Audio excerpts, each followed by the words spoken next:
যখন আমাদের এলাকা যখন আপনার মানুষ মারা যায় তাকে খাটিতে বাবা তোলা হয়, সামনে থাকে দুজন, পেছনে থাকে দুজন, চারজনাতে বাবাজি তুলে নেয়। তুলে নেওয়ার পরে আমরা পড়ি লা ইলাহা ইল্লাল্লাহু মুহাম্মাদুর রাসূলুল্লাহ সাল্লাল্লাহু তাআলা আলাইহি সাল্লাম বলে বাবাজি ওই মুর্দা ব্যক্তিকে নিয়ে যায়। আবার পড়ি আশহাদু আল্লা ইলাহা ইল্লাল্লাহু ওয়া আশহাদু আন্না মুহাম্মাদান আবদুহু ওয়া রাসূলুহু। এইরকম ভাবে নিয়ে মুর্দা ব্যক্তিকে আমরা তাকবীর মারতে মারতে নিয়ে যাই। বাবাজি রাস্তাতে একবার নয়, দুবার নয়, তিনবার লাশটাকে নামাতে হয়। নামায় লাশ নামায় না, লাশ নামাতে হয়। বাবাজি মুসলমান যখন ঘাড়ে তুলবেন 10 কদম যাবেন, 10 কদম যাওয়ার পরে সামনেকার মানুষগুলো পেছনে আসবে আর পেছনকার মানুষগুলো সামনে যাবে। আবার যখন 10 কদম হাঁটবে আবার খাটিটাকে জমিনে নামাতে হবে। আবার সামনেকার মানুষ পেছনে আসবে, পেছনকার মানুষ সামনে যাবে। আবার বাবা 10 কদম হাঁটবে, আবার নামায়াও, সামনেকার মানুষ পেছনে যাবে, পেছনকার মানুষ সামনে যাবে। আমরা পড়তে পড়তে বাবাজি মুর্দাটাকে নিয়ে যায়।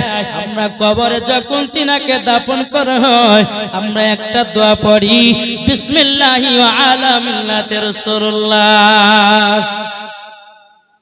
এই পরে কবরে কেউ পড়ি না, কি পড়ি? বিসমিল্লাহি ওয়া আলা মিল্লাতি রাসূলুল্লাহ পড়ে কি পড়ি না? তারপরে বাবাজি এটা দোয়াটা পড়ার পরে বোকা হাত দিয়ে দোয়াটা যখন পড়ে দিলাম বাবাজি সব দিকের দিকে আপনার বাসে চড়ার দেওয়া হয়। বাসে চড়া দেওয়ার পরে খেজুর পাতার পাটি দেওয়া হয়। তারপরে আপনার কিনা খেজুরের ডাল দেওয়া হয়। জোরে কন্না সুবহানাল্লাহ। খেজুরের ডাল দেওয়ার পরে বেরাদার এ সোনামানিকেরা তখন আমরা মাটি দিই। বাবাজি কেউ বলতেছে বিসমিল্লাহ বলে মাটি দাও, আবার কেউ বলতেছে না আমাদের সুন্নিদের রাখি দাও। আমরা যখন মোটা ব্যক্তির কবরে যখন মাটি দিই মিনহা খলাকনাকুম ওয়া ফিহা নুইদুকুম ওয়া মিনহা নুখরিজুকুম তারাতান উখরা। এই দোয়াটাই কোরআন শরীফের আয়াত পড়ে বাবাজি আমরা মুর্দাকে মাটি দিই। এক ধরনের বক্তারা বলতেছে বলে এটা পড়ে যদি কেউ মাটি দেয় নবীকে নাকি অপমান করা হলো। জোরে কন্না নাউজুবিল্লাহ। না বাবাজি না, মুর্দা ব্যক্তিকে মাটি দিবেন বলবেন দোয়াটা পড়বেন, কি পড়বেন? মিনহা খলাকনাকুম ওয়া ফিহা নুইদুকুম ওয়া মিনহা নুখরিজুকুম তারাতান উখরা। জোরে কন্না সুবহানাল্লাহ। এটা আমার নবী মুস্তাফা এই কোরআন শরীফের আয়াত পড়ে মাটি দিয়েছে। এটাই বাবা ফেরেশতাদের রাখি দাও, এটাই বাবা তাবেঈনদের রাখি দাও, এটাই বাবা সাহাবীদের রাখি দাও, এটাই বাবা ওলিদের রাখি দাও, এটাই বাবা জি সুন্নিদের রাখি দাও। জোরে বলবেন না? চলো আমার কমিটি ভাইরা বলেছে একটু বেলালের জীবন শুনবো। হুজুর আপনারা শুনতে রাজি আছেন? জি। ওঠো বেলাল মিনারেতে আজান শুনতে চাই, দাও গো আজান মধুর সুরে বেলাল তোমারি আজান। জোরে বলুন। হযরতে বেলাল রাদিয়াল্লাহু তাআলা বহুত লম্বা ঘটনা বাবা, 3 দিনকার জীবনী হবে।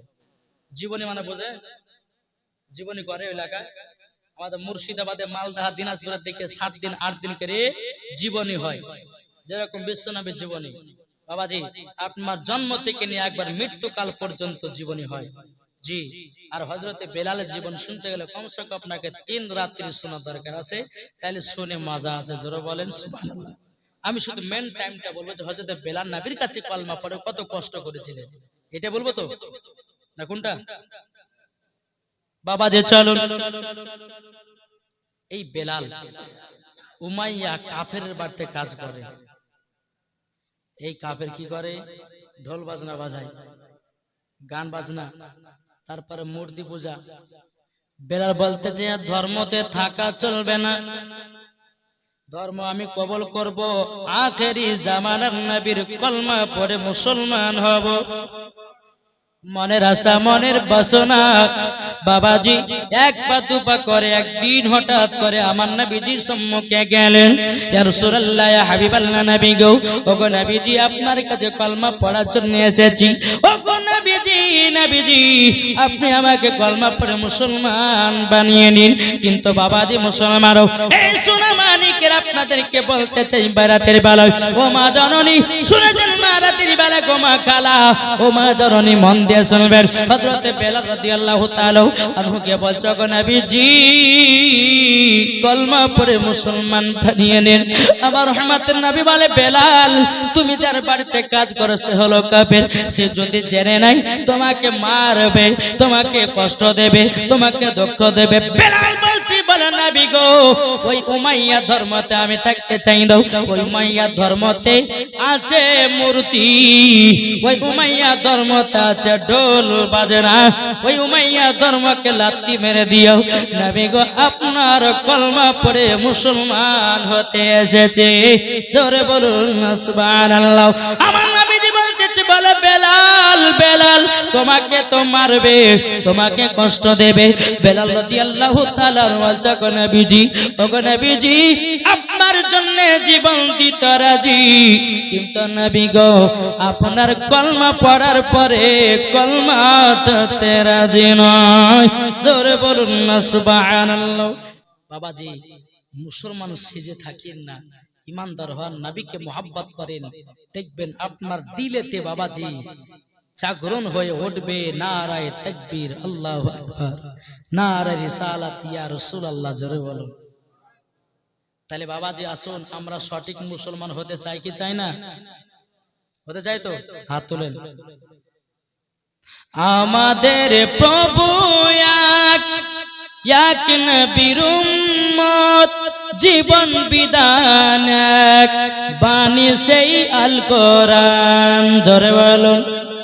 আমাদের প্রভু এক নবীর উম্মত, জীবন বিধান এক, বাণী সেই আল কোরআন। তবে কেন এক হে মুসলমান, এক হও এক হও করি আহ্বান, জোরে বলুন। বাইতুল্লাহ এক, মদিনা শরীফ এক, উহুদ পাহাড় এক, একটা তো জীবন একটা তো মরণ, জীবন বিধান এক, বাণী সেই আল কোরআন। আমাদের প্রভু এক নবীর উম্মত, জীবন বিধান এক, বাণী সেই আল কোরআন। বাবাজি চলুন হযরতে বেলাল রাদিয়াল্লাহু তাআলা আনহু বাবাজি তিনি কি করতেছেন? বেরাদার নবীকে বলতেছে ইয়া রাসূলুল্লাহ ইয়া হাবিবাল্লাহ নবী গো, ওগো নবীজি আপনার কাছে একটাই আবেদন করব গো নবী, আমাকে কলমা পড়ে মুসলমান বানায়া নিন, মুসলমান বানায়া নিন। আমার নবীজি বলছে বেলাল আমি ওযু বানাতেছি, ওযুটা আমার মতো করে তুমি করো। ওযু বানালেন বাবাজি আমার নবীকে নবীজি বলতেছে বেলাল পড়ো আশহাদু আল্লাহ ইলাহা ইল্লাল্লাহু ওয়া আশহাদু আন্না মুহাম্মাদান আবদুহু ওয়া রাসূলুহু, জোরে বলুন না সুবহানাল্লাহ। এ সোনা মানিকের আব্দুগো আমার আব্বাজি মুসলমান ভাইরা, যখন বাবার হযরতে বেলাল কলমা পড়লেন, কলমা পড়ার পরে আমার নবীজি বলছে বেলাল আমার পেছনে 2 রাকাত নফল নামাজ পড়ো। নফল নামাজ পড়লেন বাবা বেলালকে নিয়ে। আমার নবীজি হাত দুখানা কাছে আল্লাহর কাছে তুলে দিয়ে বলছে আল্লাহ গো এই বেলালকে মুসলমান বলে কবুল করে নাও। গায়বে দেখতেছি বলো গো নবীজি আমি বেলালকে আমি মুসলমান বলে কবুল করে নিয়েছি, জোরে বলুন সুবহানাল্লাহ। বেরাদার আমার নবীকে মুসাফা করলেন, সালাম করলেন, এক পা দুপা করে বাবাজি আপনার উমাইয়ার বাড়িতে এসেছে। দিনের বেলায় উমাইয়ার কাজ করে, রাত্রে বেলাতে বাবাজি কি করে মধুর সুরে কোরআন তেলাওয়াত করে, মধুর সুরে বাবা কলমা পড়তে আসে। বেরাদার গভীর রাত রাত্রিতে উমাইয়া বিছানা থেকে উঠেছে, বাবাজি ঘরগুলো চেকিং করতেছে, সমস্ত জিনিসপত্রগুলো ঠিক আছে কিনা। এই ঘরখান চেকিং করতে করতে করতে বাবা বেলালের ঘরের সম্মুখে যখন বাবা পৌঁছে গেল, বেলালের ঘরের সম্মুখে পৌঁছে গেল, বেলালের সম্মুখে ঘরে বাবা একটা ছিদ্র ফুটা দিল, ওই ফুটা দিয়ে আওয়াজ বেরিয়ে আসতেছে, আশহাদু আল্লাহ ইলাহা ইল্লাল্লাহু ওয়া আশহাদু আন্না মুহাম্মাদান আবদুহু ওয়া রাসূলুহু। জোরে বলুন না সুবহানাল্লাহ। বাবাজি মুসলমান, এ সোনামানিকেরাও, যখন বাবাজি শুনে নিয়েছে, এদিকে বেলাল বাবাজি মধুর সুরে কলমা পড়ে, উমাইয়া দরওয়াজার কাছে খটখট করে আমার দিয়েছে, কে তুমি? বললাম উমাইয়া। দরওয়াজা খুলে দিয়েছে, বেলাল তোমার মুখ থেকে কি যেন একটা মধুর আওয়াজ পেলাম, ওটা তো আমি ভাবলাম যে ওটাই তো আখির জামানার নবীর কলমা পড়ছিল। বেলাল বলতেছে, বলো গো মাইয়া, গো মাইয়া, তবে শুনে রেখে দাও, শুনে রেখে দাও ও মাইয়া, আমি তোমার ধর্মকে লাথি মেরে দিও, আমি আখির জামানার নবীর কলমা পড়ে মুসলমান হয়ে গেছি। জোরে বলুন না সুবহানাল্লাহ। উমাইয়া বলতেছে, বলে বেলাল খুব ভুল কাজ করেছো, তুমি আমার ধর্মকে জেনে দিও, আখির জামানার নবীর কলমা পড়ে মুসলমান হয়েছো। এ বেলাল কলমা ছাড়তে হবে। বেলাল বলে, আমি কলমা ছাড়তে রাজি নই। জোরে বলুন না সুবহানাল্লাহ। যখন বাবা যে কথা বলো, এদিকে উমাইয়া কি করেছে, একটা চাবুক বাবা নিয়ে এসেছে। চাবুক আসার পরে বেলালকে বাবাজি চাবুকের বাড়ি মারতে লেগেছে। বাবা বেলালকে যখন মারতে লাগে, বলে ভাই তুমি মারছো কেন? বলে কেন কলমা পড়েছো? বেলালকে মারতে মারতে বাবা জমিনে বেহুশ করে ফেলে দিয়েছি। বাবা একটা ঘরের ভিতরে বন্দি করেছে, তালা মেরে রেখে দিয়েছে। বেরাদার ইসলাম মুআজ্জামানি গ্রাম, তালা যখন মেরে দেওয়াও, বেরাদার সেই বেলাল আল্লাহর কাছে যখন বাবা আপনার দোয়া করে, আল্লাহ গো, ওগো রব্বুল আলামিন, কাফের দলেরা আমাকে মারতে আছে গো আল্লাহ, আমি তো শুধু নবীজির কলমা পড়েছি। এদিকে বাবা উমাইয়া এক পা দুপা করে ইন্টারন্যাশনাল কাফের আবু জাহেলের কাছে গিয়ে বলতেছে, বলো গো আবু জাহেল, আমার সবথেকে যেটা দামি গোলাম, যেই বেলাল 10 জন গোলামের থেকে একা কাজ করতো, ওই বেলাল নবীজির কলমা পড়ে মুসলমান হয়ে গেছে। মুসলমান হয়ে গেছে। বেরাদর ইসলাম মুআজ্জামানি کرام, এ সোনামানিকেরাও, যখন বাবাজি কথা বলা, উমাইয়া বলছে, বলে আবু জাহেল, তোমার হাতে বেলালকে আমি তুলে দিলাম, তুমি যদি বেলালের কলমা যদি ছোটাতে পারো, তবে এক কাজ করো, এক কাজ করো। বলে কি কাজ? কাজটা হলো এটাই, বলে বেলালের কলমা যদি ছোটাতে পারো, তোমাকে আমি একটা না দুটো না 10টা উট ইনাম দেব। কে বলছে? উমাইয়া আবু জাহেলের সঙ্গে পরামর্শ চলছে, যদি বেলাল কলমা ছোটাতে পারো, তোমাকে খুশি করে আমি 10টা উট দেব, তোমার গোলামদেরকে কেটে খুশি করে খাওয়াবো। আবু জাহেল বলছে ঠিক আছে, তাই হবে। সকাল হলো, আবু জাহেল 10টা গোলামকে নিয়েছে। কটা গোলাম? 10টা গোলামকে নিয়েছে। এক পা দুপা করে উমাইয়ার বাড়িতে যাচ্ছে বাবা। এদিকে বেলালের ঘরে বাবাজি তালা মারো, ঘরে বাবাজি তালা মারো।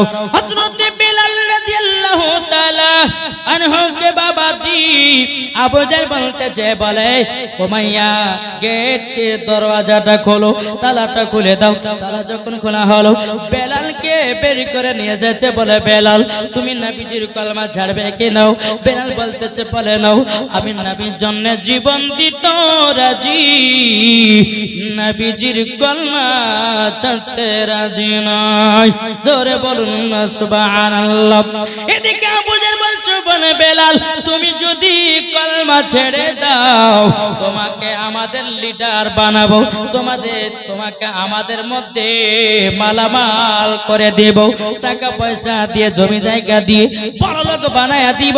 বেলাল বলতেছে, বলে না, আমি নবীজির কলমা পড়েছি, যতক্ষণ জীবন থাকবে আমি বেলাল কলমা ছাড়ব না।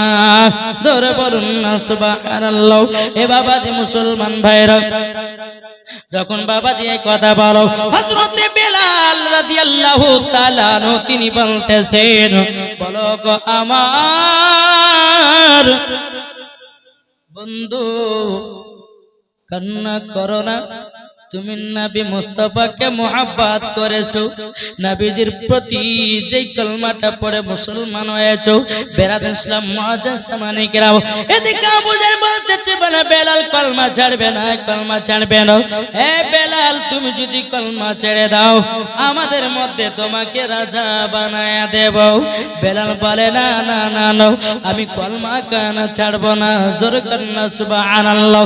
আবু জাহল বলতেছে, বলো আমার গোলামের এক কাজ করো, সোজা আঙ্গুলে ঘি ওঠে না। সোজা আঙ্গুলে ঘি উঠবে? ঘির কোটে লিয়ে যদি আঙ্গুলটা ডুবান, ঘি উঠবে কি উঠবে না?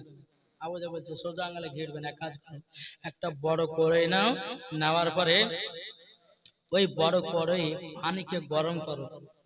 আবু জাহেলের গোলামেরা বলছে, কি করবা?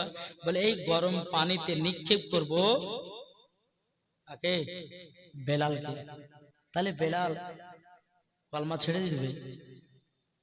আবু জাহল গোলামের একটা কড়া নিয়েছে, বাবা লাল করে গরম পানি করলো, বেলালের হাত পা গুলো বাবা বেঁধে দিয়েছে। বেলাল বলছো, গো ভাইরাও, তোমরা আমাকে পানিতে নিক্ষেপ করো না, আমি তোমাদের কি অন্যায় করেছি?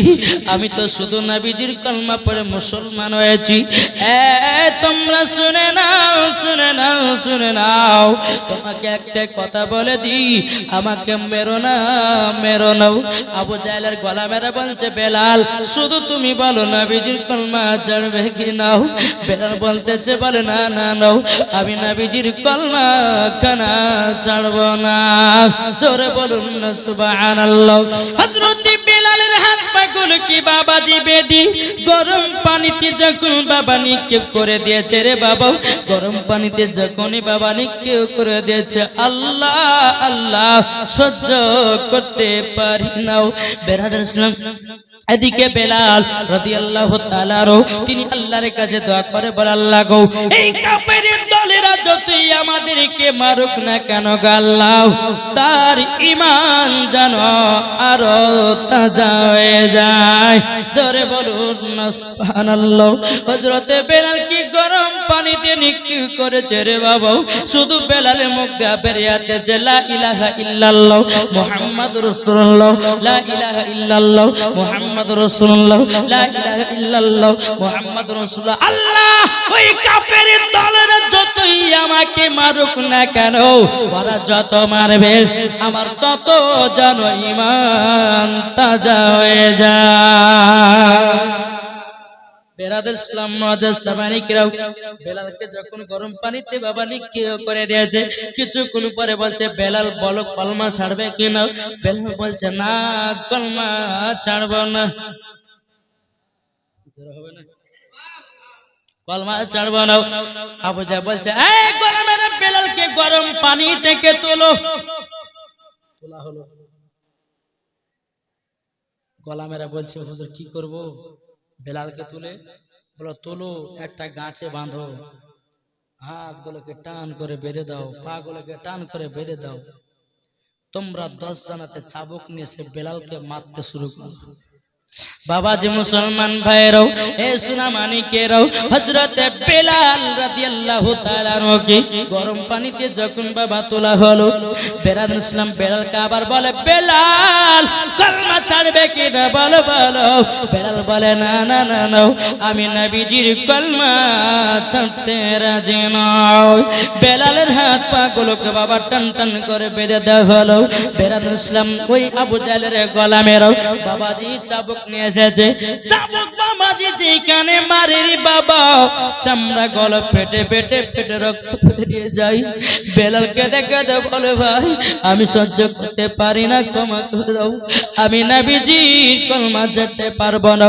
তোমরা এইরকম ভাবে চাবুকের মারে মারতেছো, এমনি তো বেলালকে গরম পানিতে নিক্ষেপ করা হয়েছিল, বাবাজি চামড়া গলা ঢিল দিলা তো হয়ে গেছে। যেখানে বাবা চাবুক পড়ে যায়, ওই জায়গাটা পেটে পেটে যেন রক্তর বন্যা বেরিয়ে যাও। বাবাজি বেলাল মাথাটা বাবা ঝোঁকায় দিয়েছে। বেলাল মনে মনে বলছে, আল্লাহ গো, আল্লাহ কাফের দলেরা যতই আমাকে মারুক না কেন, আল্লাহ আমার ইমানটাকে আরো তুমি তাজা করায়া দাও। জোরে বলুন না সুবহানাল্লাহ। যখন বাবা এ দোয়া করো, আমার বেলালকে মারার পরে বলছে, বেলাল বলে কলমা ছাড়বে কেন? বলে না, নবীজির কলমা ছাড়বো। আমি উমাইয়া ধর্মকে লাত্তি মেরে দিয়ে, হে আবু জাহেল তোমার ধর্মকে লাত্তি মেরে দিয়া আমি নবীজির কলমা পড়ে মুসলমান হয়েছি। আমি তো কোনো অন্যায় করিনি। বেলাল ইসলাম বেলালকে বলছে, বেলাল আমরা কিছু বুঝতে চাই না, তুমি নবীর কলমা ছাড়বে কেন? বেলাল বলছে, বলে না কলমা ছাড়বো না। এই বেলাল, তুমি যদি নবীর কলমা ছেড়ে দাও, আমি তোমাকে বড় কবিরাজের কাছে নিয়ে যাব। বাবাজি বেলাল বলতেছে, গোলা মানে मुस्तफा जानते न से नहीं डरते, सर कट जाए ना जाए कुछ परवाह नहीं करे। যারা গোলাম মানে মুস্তাফা, নবীর জন্য জান দিতে রাজি, নবীর জন্য জীবন দিতে রাজি, নবীর জন্য বাবাজি সব দিতে রাজি, এরই নাম হলো আশিকে রাসূল। তাই কবি বলতেছে, আবার এসো গো প্রেমী কি বেলাল, মাদেরি জগতে পীরে নতন করিয়া আদান হাকিতে কাবার মিনার পরে দিয়ে যায় পৃথিবীতে তোমার ভালোবাসা আশিক রাসূল তুমি হে বেলাল, তুমি যে প্রেমের নেতা, দিয়ে যায় পৃথিবীতে তোমার ভালোবাসা আশিকে রাসূল তুমি হে বেলাল, তুমি যে প্রেমের নেতা। জোর করুন বাবাজি, এই হচ্ছে বেলালের মুহাব্বত। বাবা যে বেলাল বলে কলমা ছাড়বো না, আবু জাহেল বলছে এক কাজ করো। বলে কি? বলে একটা বাটিতে লবণের গুঁড়া নিয়ে এসো আর একটা বাটিতে মরিচের গুঁড়া নিয়ে এসো। আবু জাহেলের কলমেরা বলতেছে কি করা হবে? বলে শোনো শোনো, বেলালের যেই জায়গাগুলো কাটা কাটা কাটা কাটা দাগ আছে, ওই জায়গাগুলো মরিচের ছিটা দেব, ওই জায়গাগুলোর লবণের ছিটা দেব। বেলাল যন্ত্রণায় কলমা ছেড়ে দেবে। বেলাল ইসলাম লবণের গুঁড়া নিয়ে আসা হলো, মরিচের গুঁড়া নিয়ে আসা হলো। নিয়ে আসার পরে বেলাল যেই জায়গাগুলো কাটা কাটা দাগ রে ভাই, ওই জায়গা গলালে লবণ ছিটা দে বাবু। বেলাল সহ্য করতে পারে না, বলে ভাই গো, আমি তোমাদের কি অন্যায় করেছি? আমি তো নবীর কলমা পড়ে মুসলমান হয়েছি। আবু জাহেল বলছে, বেলাল তুমি অন্যায় করেছো এটাই যে নবীর কলমা কেন পড়েছো, কেন তুমি মুসলমান হয়েছো? বাবাজি বেলাল বলতেছে, বলো আবু জাহেল, আমার নবী হলো আখেরি জামানার নবী, যারাই নবীকে মোহাব্বত করেছে তারাই হয়ে গেছে জান্নাতি জান্নাতি। হযরত বেলাল রাদিয়াল্লাহু তাআলা আনহুকে বাবাজি যে জায়গাগুলো চাবুকের বাড়ি মেরেছে পেটে পেটে গেছে, ওই জায়গাগুলো বাবাজি মরিচে ছিটা দিতেছে, লবণ ছিটা দিতেছে। বেলাল ইসলাম মাদার সামারিকরা কোনো মতে বাবা কলমা ছাড়ে না, এরই নাম আশিকে রাসূল। বাবা এই হচ্ছে বেলাল। বেলাল ইসলাম মাদার সামারিকরা আসুন, আল্লাহ পাক আল্লাহ তাআলা যেন আমাদের সকলকে নবীজির আশিক, নবীজির গোলাম বানিয়ে নেয়। জোরে বলেন, আটো জোরে বলেন। বাবাজি আসুন, আমরা এই জান্নাতি বাগানে বসে আছি, আমরা দোয়া করব আল্লাহর কাছে, আল্লাহ গো সমস্ত বান্দা বান্দীদেরকে নবীজির গোলাম বানিয়ে নাও। আটো জোরে হবে না? বেরাদার ইসলাম, আমার মা বোনদেরকে যে আমি বলেছি যে মা বোনদের মশলা একটা আমি নিয়ে এসেছি, বলবো না রেখে দিব? জি বেরাদার ইসলাম, মুআজ্জাজ সামানী কিরাম, আল্লাহ পাক আল্লাহ তাআলা যেন আমাদের সকলকে নবীজির আশিক নবীজির প্রেমিক বানিয়ে নেয়। জোরে বলে আসুন। মা খালা শুনে যান, মা রাতের বেলা মা জননী, আমি মায়েদেরকে বলতে চাই, মাগো বেপর্দাওয়ালি হয়ে চলো না। বেপর্দাওয়ালি হয়ে যদি চলো তো দুনিয়াতে তুমি হবে কি কি হবে গো? দেখেন বক্তা সাহেব, নারে তাকবীর, নারে রিসালাত, নারে রিসালাত। হযরত মাওলানা মোহাম্মদ জুলফিকার সাহেব, হযরত মাওলানা মোহাম্মদ জুলফিকার সাহেব, দেখেন বাবাজি বক্তা সাহেব চলে এসেছেন। আল্লাহ পাক আল্লাহ তাআলা যেন তিনাদের সকলের দোয়াকে যেন কবুল করে। জোরে বলো আল্লাহুম্মা আমিন। কেননা বক্তা সাহেব চলে এসেছিল বাবাজি, আমি আর ওয়াজ করব না, বুঝতে পেরেছেন?